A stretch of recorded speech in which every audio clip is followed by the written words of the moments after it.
Hello, जय Shri Krishna to all of you dear students. आज की हमारी क्लास पास्ट परफेक्ट टेंस की पार्ट सेकंड के आधार पर होगी, जिसमें इस टेंस के कुछ स्पेशल रूल्स, जिसको मैं कहता हूँ कंडीशंस, ठीक है ना, उनके ऊपर अपन चर्चा करेंगे। हाँ, इसमें इतने ज़्यादा रूल तो नहीं है, बट जो स्पेशल रूल इसके अंदर आते हैं, भले वो एक ही क्यों ना हो, वो काफ़ी इम्पोर्टेंट होता है हम सब के लिए और उन्हें हमें विशेष रूप से समझ लेना चाहिए, ठीक है। और डिफ़िकल्ट भी होता है, लेकिन अगर अपन आसान तरीके से उसको समझना चाहे तो काफ़ी हद तक वो हमारे लिए इजी भी बन जाता है, ठीक है ना। तो आज का हमारा टेंस है past perfect tense part second, ठीक है।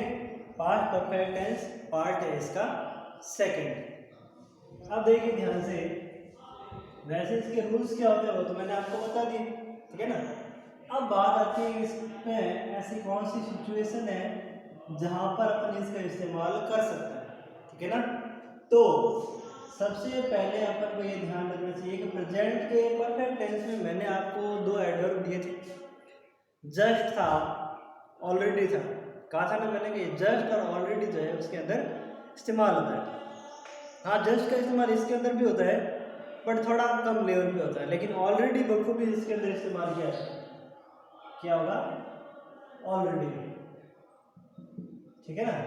ये है ऑलरेडी, जिसका मतलब होता है पहले से, ठीक है ना। अब इसके आधार पर अपन कैसे सेंटेंस बनेंगे, ठीक है ना। तो जैसे ही हैड ऑलरेडी इन्फॉर्म्ड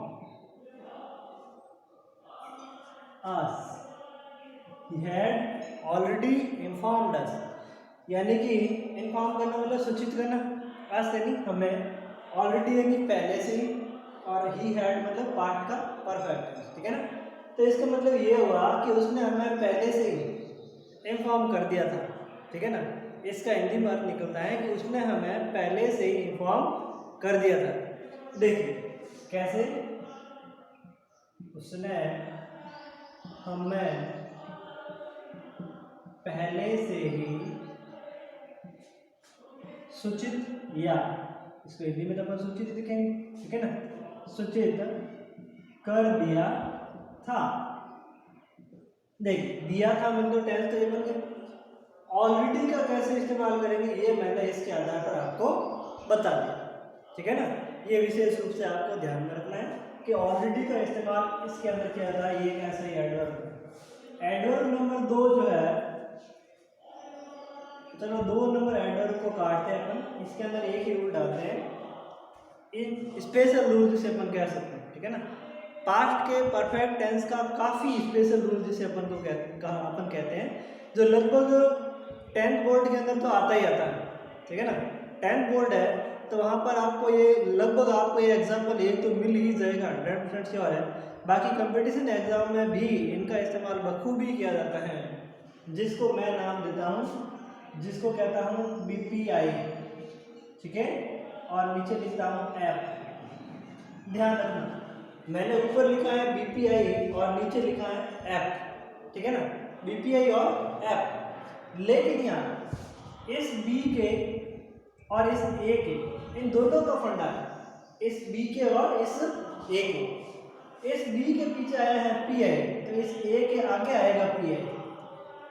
इस A के पीछे आया है PP, तो इसके आगे आएगा PP। तो इस प्रकार से ये एक सूत्र बन गया। क्या बना? B के पीछे PI था तो आगे क्या लगा? Double P। A के पीछे डबल P था तो आगे क्या लगा? PI। ये तो था एक रूल। अब बात आती है इसको ढंग से समझने की कि आखिर ये BPI और APP यानी कि ऐप, ये कैसे रूल है, इन्हें हम कैसे समझ सकते हैं। तो आपको इन चीज़ों की तरफ विशेष रूप से ध्यान देना होगा कि ये चीज़ आखिर में होती क्या है, क्या BPI है और क्या ऐप है। मैंने कहा था थोड़ा अपन ध्यान से समझेंगे, आराम से समझेंगे, तभी हमें ये समझ में आएगा कि BPI क्या है और ऐप क्या है। देखिए, B का मतलब होता है बिफोर, ए का मतलब होता है आफ्टर, ठीक है। अब बी के बाद में हमने लगाया पी आई, तो बिफोर के बाद में क्या है, बिफोर के बाद में आएगा पास्ट का इंडेफिनिट, ठीक है। पास्ट का क्या आएगा, इंडेफिनिट। तो पी और आई, ये पी और ये आई, तो बी के बाद में क्या लगाया हमने, पी और आई। ए के पीछे हमने एफ लगाया, एफ का मतलब ए के पीछे डबल पी है, तो आफ्टर प्लस पास्ट का perfect tense, after plus past का परफेक्ट, तो पास्ट परफेक्ट मतलब ये पी और ये पी, तो क्या बन गया, ए पी पी। लेकिन आगे क्या कंडीशन है, बिफोर के पहले क्या होगा, तो होगा पास्ट का परफेक्ट, ठीक है ना, पास्ट परफेक्ट, ठीक है। और लेकिन इसके पहले क्या होगा, इसके पहले होगा पास्ट का इंडेफिनिट, ठीक है। प्लस देखिए, past perfect plus before plus past indefinite, past indefinite plus after plus past perfect, ये एक ऐसा सूत्र है जिनको आपको अच्छी तरीके से याद करना है। लेकिन उससे पहले क्या याद करना है, वीडियो को आराम से देखना, बीपीआई और एपीपी, ये अगर आपको समझ में आया तब समझ सकते हैं आपके 10th बोर्ड के अंदर आपने एक नंबर 100% पक्का किया है, और कंपटीशन एग्जाम में तो हो सकता है आपके लिए रामबाण बन जाए, ठीक है ना। तो इस चीज़ को आपको विशेष रूप से ध्यान रखना है। अब अपन बात आती है, केवल ये बनाने से कुछ नहीं होता, ये समझ में आ गया तो भी कुछ नहीं, बात आती है इनको अप्लाई करने की, तो अपन इसका अप्लाई कैसे करेंगे, ठीक है ना। तो ये विशेष रूप से आपको ध्यान देना है, ठीक है ना। तो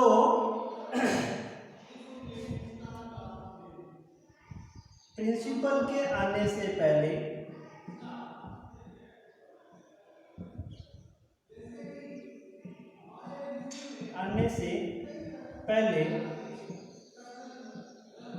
मैं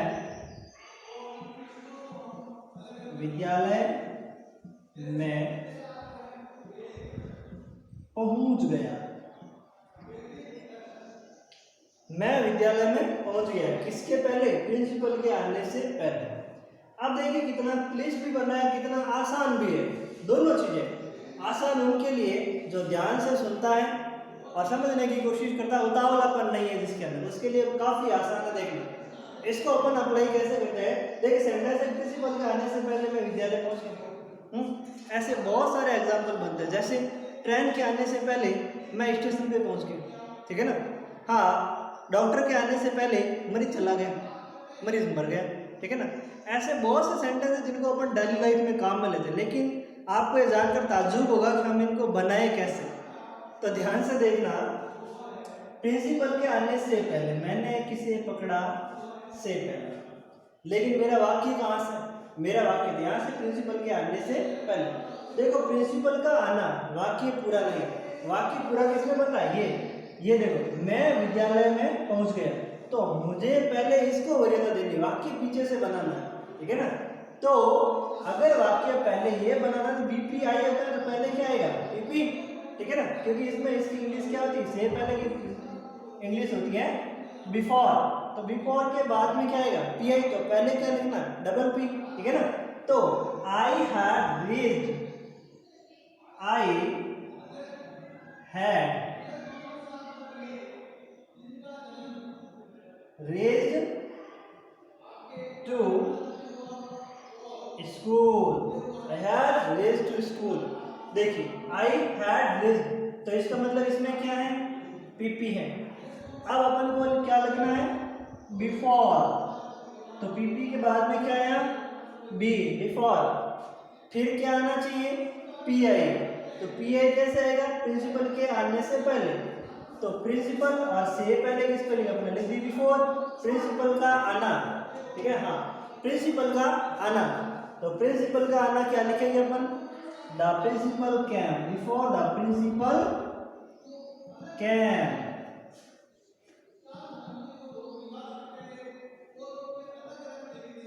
कैम देखिए एमवी सेकेंड, एमवी सेकेंड है तो सीधी सी बात है पास्ट का इंडेफिनिट, ठीक है, इधर पी पी फिर बी फिर पी आई, तो सेंटेंस बिल्कुल आपका क्लियर। मेरे ख्याल से आपको एकदम समझ में आ गया होगा। इंग्लिश में सुन लो, I hope that you have got it, ठीक है ना। मैं आशा करता हूँ आप इसको समझ गए हैं, ठीक है ना। लेकिन बात इसकी नहीं आती, बात इसकी भी तो आती है आफ्टर, ये आफ्टर वाला भी तो एक बनाना चाहिए हमें, ठीक है ना। तो अपन इसको आसानी से बना सकते हैं। कैसे? हिंदी में सुन लो, लिख लेना, इंग्लिश में मैं बना लूँ, ठीक है ना। कैसे कि डॉक्टर के आने के बाद मरीज को बचा लिया गया, तो अपन प्रश्न करेंगे किसे बचा लिया? मरीज को। तो पहले ये लिखेंगे मरीज को बचा लिया गया, उसके बाद डॉक्टर के आने के बाद, ठीक है। तो आफ्टर वाला है, तो पहले क्या लिखेंगे? द पेशेंट, फिर सेव्ड, एमबी सेकेंड मतलब पीआई, फिर क्या आएगा? आफ्टर, आफ्टर मतलब ए, पीछे क्या आना है?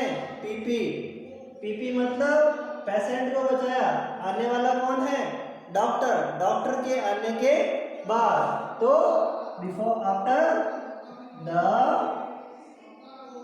डॉक्टर है कम, ठीक है। कम, केम, कम, ये एमबी थर्ड है, ठीक है। तो यहाँ पर हमने लिखा पीपी, पास्ट परफेक्ट टेंस है, लेकिन इससे पहले पास्ट का इंडेफिनिट। सो एक बार अगेन कहता हूँ, आई hope that you have got it. मैं आशा करता हूँ कि आप समझ गए हैं, ठीक है। अब एक अपन सेंटेंस बनाते हैं इसका कंडीशनल क्लाउज का, ठीक है। इसके आधार पर आप बहुत सारे सेंटेंस बनाते रहना ताकि आपको अच्छे से समझ में आ जाए, ठीक है। और फिर भी अगर आपको लगे ये सेंटेंस काफ़ी नहीं है तो सेंटेंस वाला वीडियो देख लेना, मेरा पहले से सेंटेंस के वीडियोस डाले हुए हैं, ठीक है ना, पिछले साल वाले।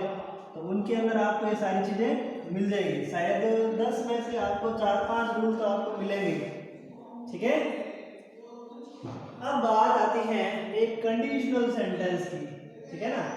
कंडीशनल सेंटेंस जो है जिसके अंदर अपन इसका इस्तेमाल कैसे करेंगे ये अपन को सोचना है। कंडीशनल सेंटेंस मतलब इफ से शुरू होने वाले सेंटेंस, ठीक है ना।